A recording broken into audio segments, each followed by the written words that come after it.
kjo pjekje politike që kërkon në njërën anë dorëheqjen dhe rrëzimin e qeverisë korruptuar dhe të kapur nga oligarkia ekonomike dhe krimi organizuar të Edi Ramës, por edhe të Sali Berishës. Parrulla ndoshta më legjitime dhe më e thirrur në protestë përveç dorëheqjes Ramës është Rama në burg, Berisha në burg. Mirë, a shihni rezistencën e Ramës për dhënë dorëheqje dhe për çmimin që ju bën protestuesve si pjesë e kësaj, apo dikush do ju thoshte, po çfarë, me këtë sistem zgjedhor që ka Shqipëria, me këtë sistem oligarkik që ju e theksoni, edhe në intervista tjera, mund të ketë zgjedhje pas disa muajsh dhe nëse fiton Rama, çfarë do thoni pastaj? Rama nuk do të fitoj kurrë nëse mbahen zgjedhjet e reja mbas disa muajsh, sepse ka ndryshuar shoqëria shqiptare. Ata që kanë votuar prej frikës në 2025-ën, sot nuk kanë më frikë.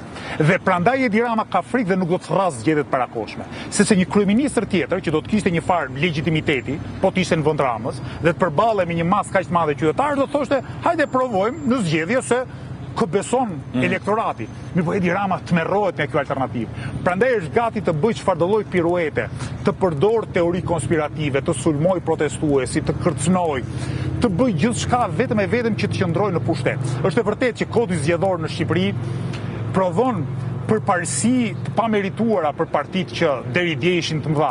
Mirë, po unë mendoj që ato partitë do jenë më të mëdha.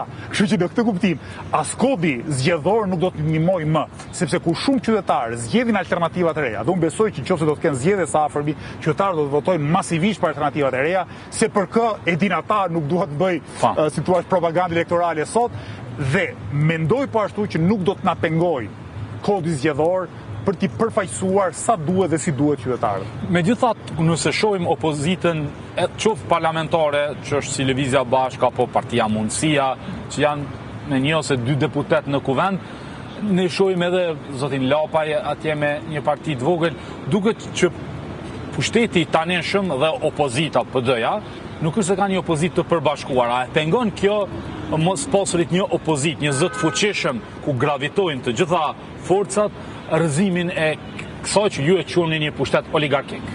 Jo vetëm nuk e pengon mos pasja një opozite formale të bashkuar, por përkundrazi. Fakti që ne bifare, si Lëvizja Bashkë, jemi distancuar gjithmonë, jo vetëm nga Edi Rama dhe nga Sali Berisha, dhe fakti që protestuesit mas thrasin Rama në burg, Berisha në burg, dhe është kjo thirrje që prodhon popularitet.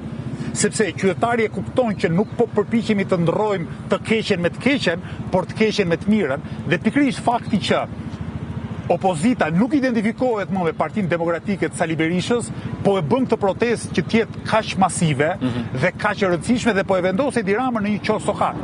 Edi Rama do të kishte përdorur si justifikim ose si mënyrë për ta përballë protestën, do të kishte përdorur, po themi, influencën e PD-s apo të Berishës. Fakti që populli thret edhe kundër Sali Berishës e ka shtyr Edi Rama në teoritë konspirative nga më ekstremet, pra ka futur në lojë gjysmën e shteteve të botës që sipas tij po bëjnë komplot kundër këtij udhëheqësi thojza vizionar, por në të vërtetë fundet kryet korruptuar e gjithnjë më paranojak. Okej.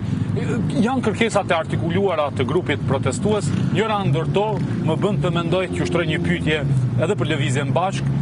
Pra aty kërkohet që përveç rrëzimit të qeverisë, kabinetit qeveritar, dorëheqjes kryeministrit, të ketë edhe një qeveri tranzitore 12 muajshe, e cila do të ishte përbërë kryesisht nga ekspert, jo politik. A e mbështesni edhe këtë kërkesë ju?